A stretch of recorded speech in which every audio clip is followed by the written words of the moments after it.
Everyone, welcome to सबकी पाठशाला। और आज का हमारा चैप्टर यूरोप में राष्ट्रवाद का उदय होने वाला है।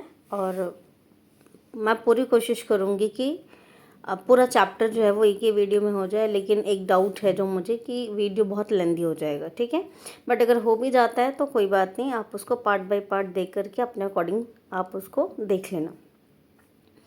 और वन मोर थिंग, अच्छा लगे लाइक कर देना, चैनल को सब्सक्राइब कर दीजिएगा। चलो शुरू करते हैं। तो हम बिल्कुल ये स्टोरी की तरह समझेंगे इस चैप्टर को। इस चैप्टर को कराने के मेरी जो है वो 3 पर्पस हैं। सबसे पहला, अगर आपका कोई भी एमसीक्यू आता है तो आप उसको इजीली हैंडल कर सको। सेकंड, एमसीक्यू के साथ जो लॉन्ग क्वेश्चन आते हैं आपके 3 to 5 मार्क्स के या 2 मार्क्स के, वो भी आप मतलब हम जो भी आपका मतलब बने क्वेश्चन वो आप उसको आंसर कर पाओ। और तीसरा है, आपको चैप्टर जो है वो इजीली अच्छे से समझ आ जाए कहानी की तरह। तो बिल्कुल हम कहानी की तरह समझने वाले हैं। माना चैप्टर थोड़ा सा बोरिंग है, मतलब क्योंकि एक्चुअली यूरोप के बारे में है ना। यूरोप एक महाद्वीप है, उसमें विभिन्न विभिन्न देश थे पहले भी और अभी भी हैं। तो क्योंकि हम उनमें राष्ट्रवाद के उदय के बारे में पढ़ने वाले, तो अलग अलग देश के बारे में आएगा, तो इसलिए हमें लगता है कि बहुत सारा जो कंटेंट हो जाता है ना एक ही साथ, तो बच्चों को समझने में थोड़ी सी मतलब मुश्किल आती है। बट एक स्टोरी की तरह हम समझेंगे, ठीक है। पूरे सिंपल लैंग्वेज में आपको समझाने की कोशिश की जाएगी। तो सबसे पहले यूरोप, जो कि एक महाद्वीप है, उसमें राष्ट्रवाद का उदय कैसे हुआ, ठीक है। तो राष्ट्रवाद जनरली होता क्या है, तो देश के प्रति प्रेम की भावना, देश के प्रति जो लगाव है, जो प्रेम है, उसी को हम राष्ट्रवाद कहते हैं, ठीक है। यानी यूरोप के लोगों में यूरोप के प्रति यानी अपने देश के प्रति जब देशभक्ति की भावना आई तो उन्होंने क्या करा, मतलब क्रांति करी। क्रांति मतलब बदलाव होता है, ठीक है। कि जो उस समय वर्तमान व्यवस्था थी, राजशाही था या राजा का शासन था, उससे वो मतलब बदलाव चाहते थे, वो लोकतंत्र चाहते थे, ठीक है। जैसे आज हम एक लोकतांत्रिक देश में रहते हैं ना, तो इस तरह का वो एक लोकतांत्रिक देश चाहते थे, ठीक है। तो चैप्टर की जो शुरुआत है वो एक पिक्चर के साथ है, इस तरह से। तो इस पिक्चर में ये पिक्चर सबसे पहले तो आपको 1 मार्क के लिए याद रखना है। ये बनाया था फ्रेडरिक सॉर्यू ने, ठीक है। तो उन्होंने एक कल्पना करी थी, ठीक है। एक स्वप्न राष्ट्र देखा था उन्होंने कि जो देश है, जो प्रजातंत्री या सामाजिक गणराज्य वाले जो देश हैं, वो किस तरह से होगा। तो उन्होंने 4 चित्रों का एक समूह बनाया था, जिसमें आप देख सकते हो कि पहले में तो ये लोग जो हैं वो लाइन में लगे हुए हैं, ठीक है। और जो स्वतंत्रता की देवी है उसकी सब वंदना कर रहे हैं। दूसरे पार्ट में आप देख सकते हो कि ये राजतंत्र के अवशेष है, यानी राजा के महलों का अवशेष है ये। और जो स्वतंत्रता की देवी है उसके हाथ में जो है वो मशाल है, और एक तरफ जो है वो क्या है, मानव अधिकार पत्र है।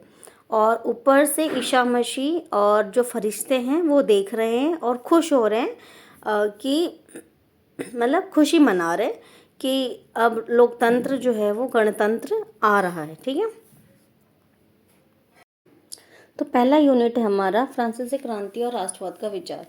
तो जो आपने क्लास 9 में फ्रांस की क्रांति पढ़ी है, बिल्कुल वही है ये, ठीक है। अगर मैं कहूँ कि आपने इसका कुछ पार्ट नहीं, हाफ पार्ट जो है पहले पढ़ा है, यानी कि जो आपने पढ़ा था जितना नेपोलियन के उदय तक, वो आपका हाफ पार्ट था, ठीक है। और तो जो फर्स्ट यूनिट है ये, इसमें थोड़ा सा पीछे का है और आगे की जो घटनाएं हैं वो है।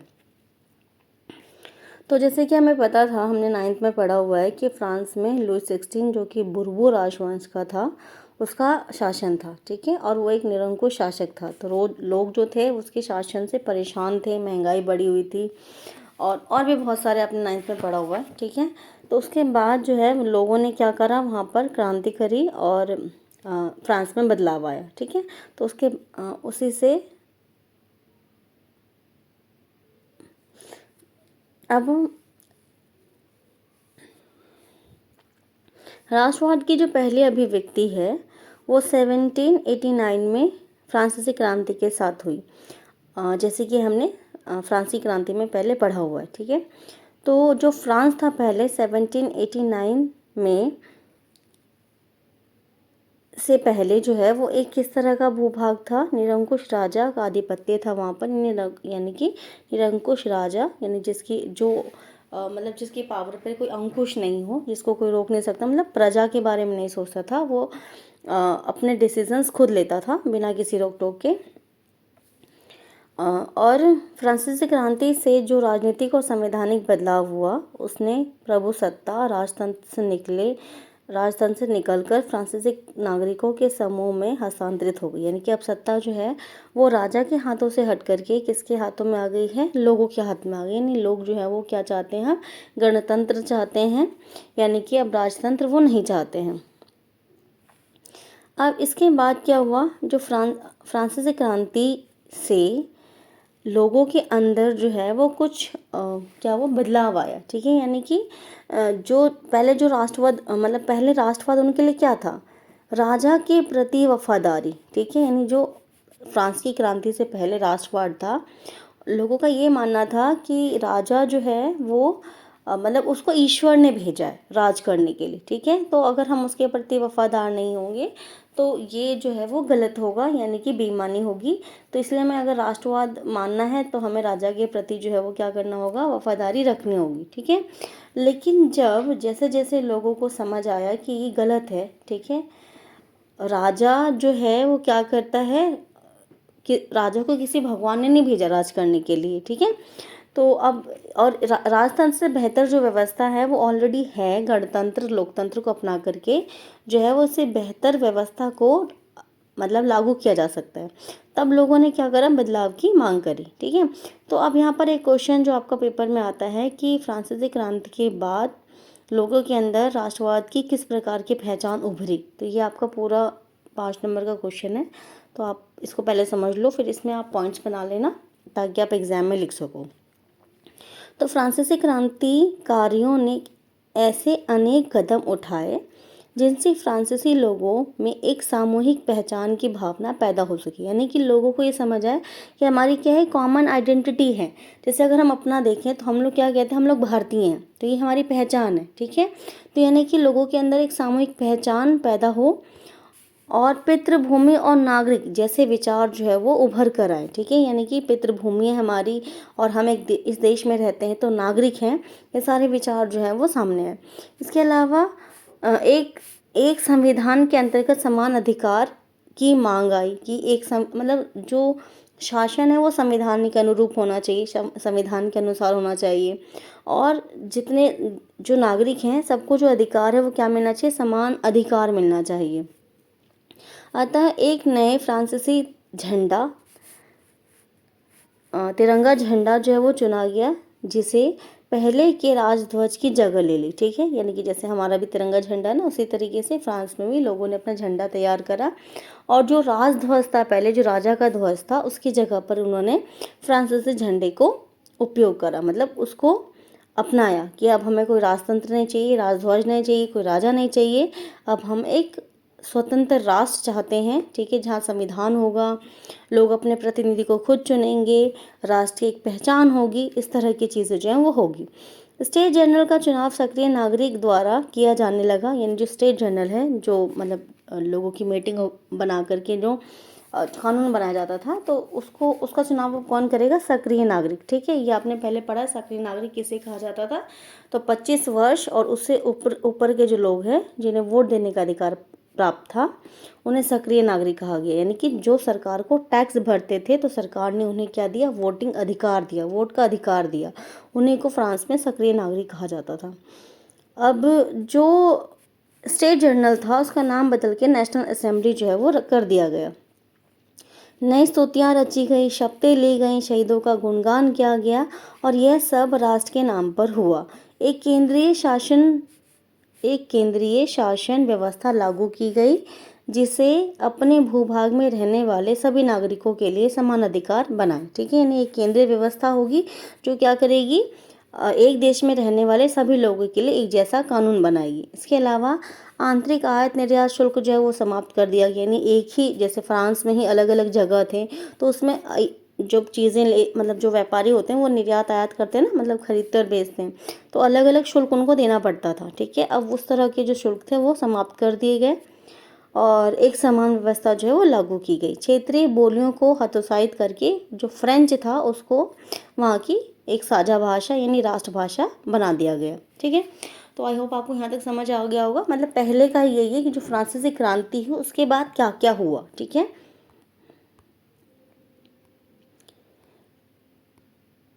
क्रांतिकारियों ने ये घोषणा कर दी थी कि फ्रांसीसी राज्य का यह भाग्य और लक्ष्य था कि वह यूरोप के लोगों को निरंकुश शासक से मुक्त कराए। दूसरे शब्दों में फ्रांस यूरोप के अन्य लोगों को राष्ट्र में गठित होने में मदद देगा। जब फ्रांस की घटनाओं की खबर यूरोप के विभिन्न शहरों में पहुंची तो छात्रों, शिक्षित मध्य वर्ग के अन्य सदस्य जैकोबिन क्लब की स्थापना करने लगे। ठीक है, अब देखो, जो फ्रांस था वो यूरोप का एक देश था। फ्रांस में पहले राजतंत्र था, अब वहाँ पर क्या आ गया है, राजतंत्र समाप्त हो गया है। ठीक है, अब लोग अपने उन प्रतिनिधियों का चुनाव कर रहे हैं जो कि फ्रांस के लिए नियम कानून बनाने वाला है। ठीक है, तो फ्रांस का ये मानना था कि वो यूरोप के जो अन्य देश हैं उनकी भी मदद करेगा आज़ादी में। ठीक है, और जैसे ही फ्रांस की घटना बाहर आई, लोग उसके बारे में सुनने लगे, जानने लगे, पढ़ने लगे, तब लोगों को, जो यूरोप के अन्य लोग थे, उन्हें भी समझ में आया कि वो भी क्या करेंगे, अपने देश को आज़ाद करेंगे। ठीक है, अब यहाँ पर शिक्षित मध्य वर्ग की बात हो रही है। मध्य वर्ग मतलब मिडिल क्लास, मतलब जो ना गरीब होते हैं ना अमीर होते हैं, बीच के जो लोग होते हैं, हम लोग बोलते हैं ना हम लोग मिडिल क्लास हैं, तो वो वाले। ठीक है, अब वहाँ पर क्योंकि जैकोबिन क्लब आपने क्लास 9 में पढ़ा हुआ है, जिसकी एक अहम भूमिका थी फ्रांस की क्रांति में, इस तरह की क्लब जो है वो यूरोप के अन्य देशों में भी बनाए जाने लगी। ठीक है, 1790 के दशक में हॉलैंड, बेल्जियम, स्विट्ज़रलैंड और इटली के बड़े बड़े इलाकों में जो फ्रांस की सेना थी वो घुसी। ठीक है, और क्रांतिकारी युद्धों के शुरू होने के बाद ही फ्रांसीसी सेना राष्ट्रवाद के विचार को विदेशों में ले जाने लगी। यानी कि अब क्या हुआ, जो फ्रांस की सेना है यूरोप के अन्य देशों में जा रही है और वहाँ पर उन लोगों की मदद कर रही है। देखो बच्चों, फ्रांस में आगे क्या होता है, जो फ्रांस की क्रांति हुई 1789 में, लुई 16 मतलब उसको हटा दिया गया गद्दी से, उसको फांसी भी लगा दी गई, मतलब राजतंत्र वहाँ पे ख़त्म हुआ। ठीक है, फिर डायरेक्टरी का रूल आया। जो डायरेक्टरी थी वो फ्रांस को ठीक से संभाल नहीं पाई। उसके बाद क्या होता है, क्योंकि डायरेक्टरी ठीक से काम नहीं कर पाई, फ्रांस को संभाल नहीं पाई, तो सेना का एक सेना का जो अधिकारी था नेपोलियन, ठीक है, उसने क्या करी, चीज़ों को अपने कंट्रोल में ले लिया और उसने क्या बोला कि भाई मैं अब यहाँ का राजा हूँ। ठीक है, और उसने अपने क्या शुरू कर दी, तानाशाही जो है वो शुरू कर दी। ठीक है, यानी कि अब जो फ्रांस डायरेक्टरी के बल पे चल रहा था, अब वहाँ पर वापस क्या आ गया है, तानाशाही आ गया, यानी राजतंत्र आ गया है।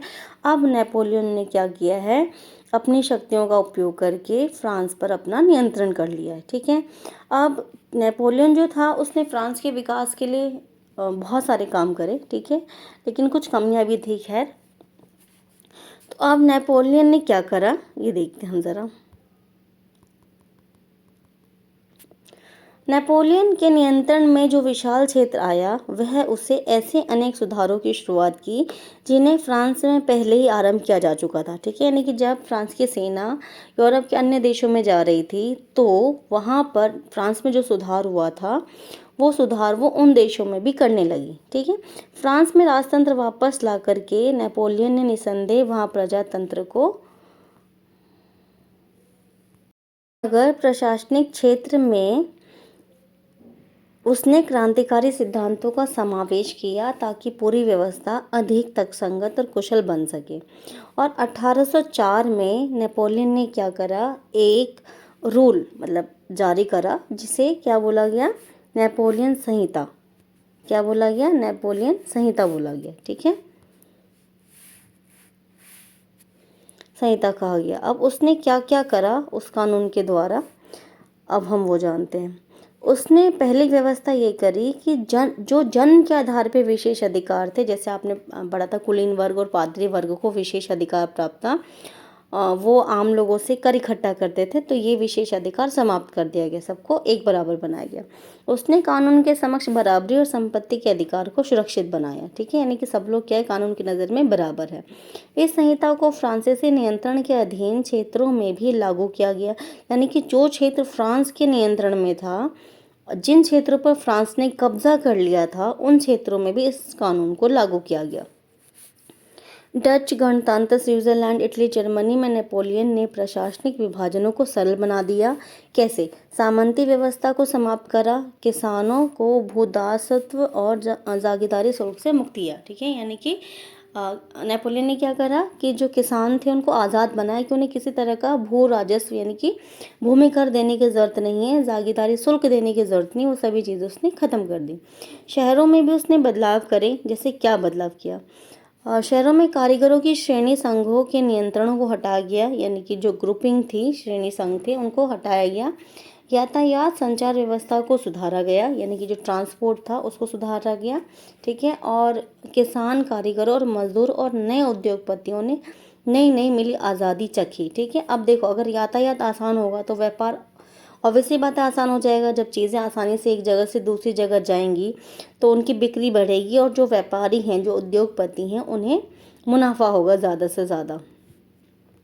उद्योगपतियों और ख़ास तौर पर सामान बनाने वाले लघु उत्पादक यह समझने लगे कि एक समान कानून, मानक भार और नाप और एक राष्ट्रीय मुद्रा से एक इलाके से दूसरे इलाके में वस्तुओं और पूंजियों के आवागमन में सहूलियत होगी। ठीक है, यानी जब यातायात का साधन आसान हो जाएगा। ठीक है, नापने की एक इकाई होगी। जैसे हम बोलते हैं ना, कपड़े को मीटर में नापते हैं, हम दूध को लीटर में नापते हैं। तो अगर सभी जितने भी देश हैं, जितने भी उस समय के फ्रांस के मतलब क्षेत्र थे, अगर वहाँ पर एक तरह की मानक इकाई होगी और एक तरह की अगर मुद्रा में अगर वो व्यापार करेंगे तो उससे व्यापार क्या हो जाएगा? आसान हो जाएगा। ठीक है, जैसे आप देख सकते हो भारत में भी 28 राज्य हैं। ठीक है, लेकिन हम सभी लोग जो हैं वो रुपए को मानते हैं, रुपए में ही डीलिंग होती है सारी। लेकिन उस समय फ्रांस में ऐसा नहीं था। ठीक है, तो मतलब जो यूरोप के देश थे उनमें ऐसा नहीं था। हर एक एरिया का जो था अलग अलग मुद्रा होती थी। तो ऐसे में जो व्यापारी होते थे उन्हें बहुत परेशानी होती थी व्यापार करने में। लेकिन जीते हुए इलाकों में स्थानीय लोगों की फ्रांसीसी शासन के प्रति मिलीजुली प्रतिक्रियाएं थी। मतलब कुछ लोग पसंद करते थे, कुछ लोग नहीं करते थे। शुरुआत से अनेक स्थानों जैसे हॉलैंड, स्विट्जरलैंड और साथ में कई शहर जैसे कि ब्रूस, मेज, मिलान और अन्य जगहों पर फ्रांसीसी सेनाओं का स्वतंत्रता का तोहफा देने वाले की तरह स्वागत किया गया। मगर यह शुरुआती उत्साह शीघ्र ही दुश्मन में बदल गया और यह सब साफ होने लगा कि नई प्रशासनिक व्यवस्थाएं राजनीतिक स्वतंत्रता के अनुरूप नहीं हैं। बढ़े हुए कर, सेंसरशिप, बाकी यूरोप को जीतने के लिए फ्रेंच सेना में जबरन भर्ती हो रही थी और नुकसान प्रशासनिक परिवर्तनों से मिले फायदे से कहीं ज़्यादा नज़र आने लगा। ठीक है, यानी कि शुरू में जब फ्रांस की सेना ने यूरोप के अन्य देशों को जब आज़ाद कराया तो वहाँ पर उन लोगों का, मतलब फ्रांसीसी सेना का बहुत स्वागत किया जाता था। ठीक है, लेकिन बाद में उन्होंने देखा कि जो नेपोलियन है उसने क्या करा? कर बढ़ा दिया। ठीक है, सेंसरशिप लगा दी कि जो खबरें हैं मतलब सेंसरशिप समझते हो ना, कि रोक लगा देना। ठीक है, और बाकी यूरोप को जीतना, जो फ्रांस की सेना थी उनकी आकांक्षा क्या थी, उनकी इच्छा क्या थी कि जो अन्य यूरोप के जो एरिया हैं, जो क्षेत्र हैं, उनको उन्हें जीतना है। ठीक है, तो अब वहाँ के लोगों को ये समझ आ गया कि जो नेपोलियन है, यानी जो फ्रांस है, जो परिवर्तन वो कर रहा है उसमें फ़ायदा कम और नुकसान ज़्यादा है। अब यहाँ पर हमारा यूनिट 1 ख़त्म हो चुका है। अब हम यूनिट 2 करने वाले हैं।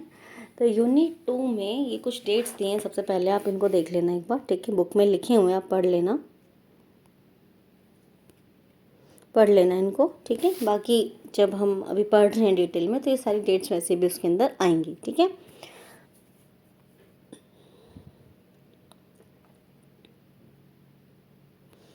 चलो, जिन्हें आज हम जर्मनी, इटली और स्विट्ज़रलैंड के रूप में जानते हैं, तब वे राजशाही डचियों और कैंटनों में बटे हुए थे। ठीक है, यानी जो आज एक स्वतंत्र देश जर्मनी है या इटली है या स्विट्ज़रलैंड है, उस समय वो सब क्या थे? राजशाही देश थे, यानी राजा का शासन था। ठीक है, जिनके शासकों के स्वायत्त क्षेत्र थे।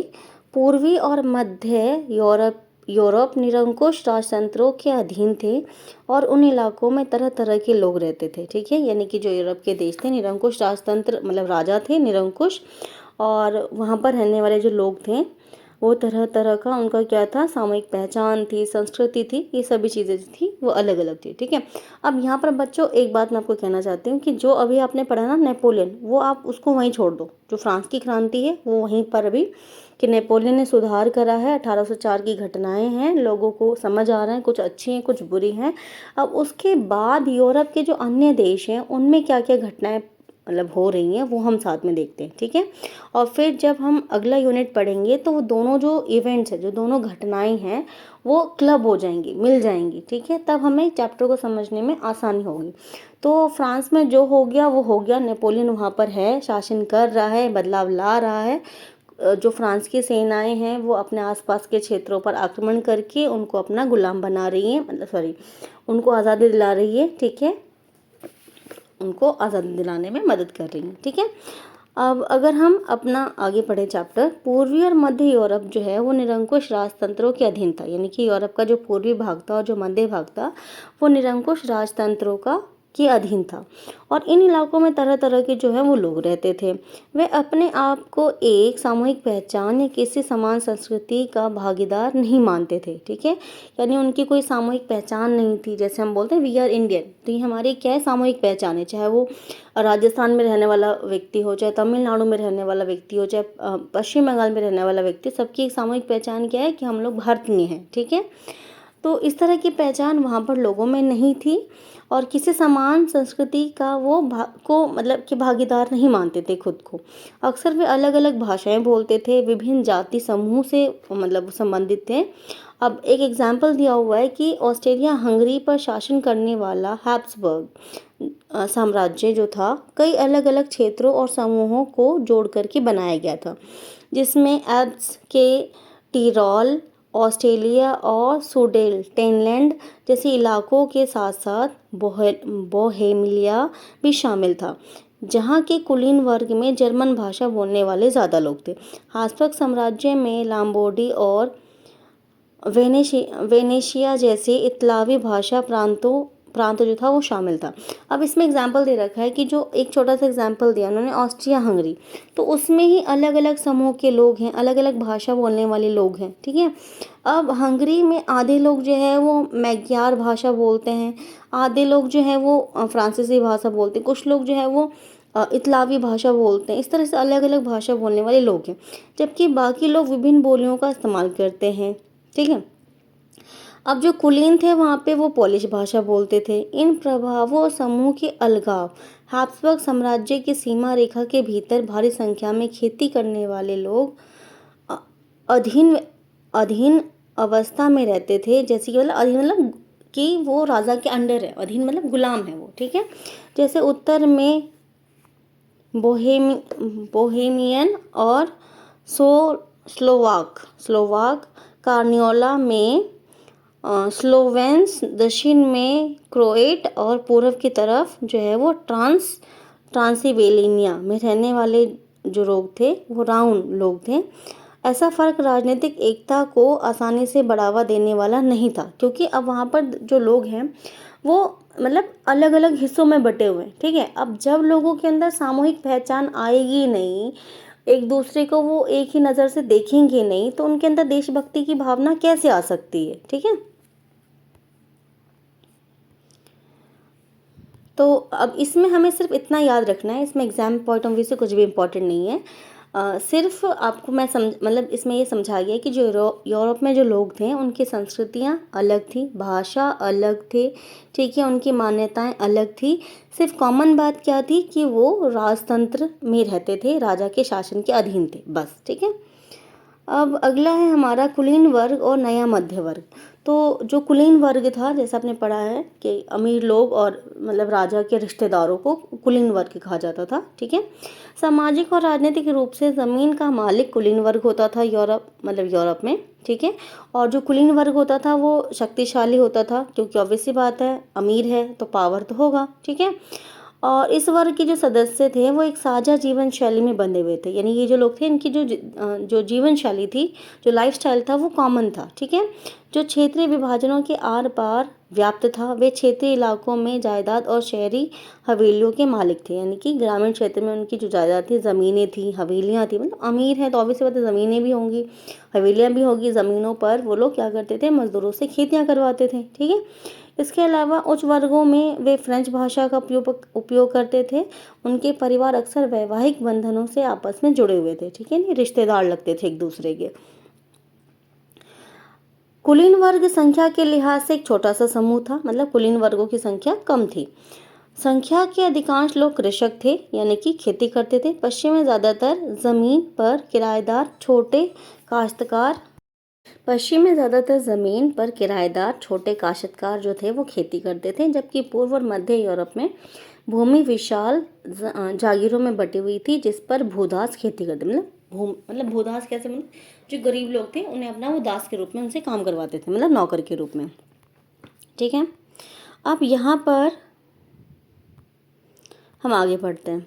तो पश्चिम और मध्य यूरोप के हिस्सों में औद्योगिक उत्पादन और व्यापार में वृद्धि होने से शहरों का विकास और वाणिज्यिक वर्गों का उदय हुआ। अब यहाँ पर एक क्वेश्चन आपका पेपर में आता है कि जब यूरोप में औद्योगिकरण आया, मतलब उद्योगों का विकास हुआ, तो किस तरह का परिवर्तन हुआ, लोगों के जीवन पर क्या प्रभाव पड़ा, ठीक है। तो इसको आपको बहुत अच्छे से समझना है, इस टॉपिक को। अब जब यूरोप में उद्योगों का विकास हुआ तब क्या होता है, इंग्लैंड में जब औद्योगिकरण हुआ था, जो कि 18वीं सदी के दूसरे भाग में आरंभ हुआ था, लेकिन फ्रांस और जर्मनी के राज्यों के कुछ हिस्सों में यह 19वीं शताब्दी के दौरान हुआ था, ठीक है। यानी सबसे पहले जो औद्योगिकरण था वो इंग्लैंड में आया था, उसके बाद बाकी के जो जगह थे वहाँ पर शुरू हुआ। तो औद्योगिकरण होता क्या है, जब बड़ी संख्या में उद्योग लगाए जाते हैं, मशीनों से काम करवाया जाता है, मतलब पहले मजदूर थे, लोग काम करते थे, अब मशीनों से काम होगा और बड़ी संख्या में उद्योग लगा रहे हैं, फैक्ट्रीज लगा रहे हैं, तो उस टाइम पीरियड को ही हमने क्या बोला है, औद्योगिकरण बोला है, ठीक है। इस प्रक्रिया के फलस्वरूप नए सामाजिक समूह अस्तित्व में आए। श्रमिक वर्ग वे लोग और मध्य वर्ग जो उद्योगपति, व्यापारियों और सेवा क्षेत्र के लोगों से बने थे, ठीक है। यानी कि अब क्या है, श्रमिक होगा जो कि फैक्ट्री में काम करेगा, उद्योगपति होगा जो मालिक होगा, व्यापारी होगा जो चीज़ों को बेचेगा, खरीदेगा, और सेवा क्षेत्र होगा जो कि उद्योग के लिए, जैसे आपने पढ़ोगे इकोनॉमिक्स में ही आपका चैप्टर है सेवा क्षेत्र, तो जो दूसरे उद्योगों को क्या देगा, सेवाएं प्रदान करेगा, ठीक है। कुलीन विशेषाधिकार की समाप्ति के बाद शिक्षित और उदारवादी मध्य वर्गों के बीच में राष्ट्रीय एकता के विचार जो है वो लोकप्रिय हो गए। यानी जब कुलीनों का विशेषाधिकार समाप्त हो गया तो जो शिक्षित लोग थे, जो उदारवादी लोग थे, उनके बीच में राष्ट्रीय एकता की जो विचारधारा थी वो लोकप्रिय हो गई, ठीक है। शिक्षित मतलब आपको पता ही, पढ़े लिखे लोग, ठीक है। उदारवादी मतलब जो आज़ाद ख्यालों के लोग होते हैं, मतलब जो समाज में होने वाले जो परिवर्तन हैं उनको इजीली एक्सेप्ट कर लेते हैं, वो उदारवादी लोग होते हैं, ठीक है। जैसे कुछ लोग होते हैं ना कि जो परिवर्तन हो रहा है उसको इजीली एक्सेप्ट कर लेते हैं, जैसे आजकल मतलब जो नई जनरेशन होती है जनरली वो क्या करती है, परिवर्तन को आसानी से स्वीकार कर लेती है, ठीक है। तो उदारवाद यानी कि लिबरलिज्म होता है, ये लातिनी भाषा का शब्द है जिसका अर्थ होता है आज़ाद, ठीक है। नए मध्य वर्ग के लिए उदारवाद का मतलब व्यक्ति के लिए आज़ादी थी और कानून के समक्ष सबकी बराबरी थी। यानी कि जो अब लोग उदारवादी हैं, जो मध्य वर्गीय, जो मिडिल क्लास के लोग हैं और जिनकी सोच कैसी उदारवादी है, वो क्या चाहते हैं कि भाई सब लोग क्या हो, कानून की दृष्टि में बराबर हो और सबको क्या मिले, व्यक्तिगत स्वतंत्रता मिले। राजनीतिक रूप से उदारवाद एक ऐसी सरकार पर जोर देता था जो सहमति से बने, ठीक है। यानी कि वो एक ऐसी सरकार चाहते थे जिसको लोगों ने चुना हो, ना कि वो राजतंत्र हो, ठीक है। तो सरकार कैसी होनी चाहिए, लोगों द्वारा चुनी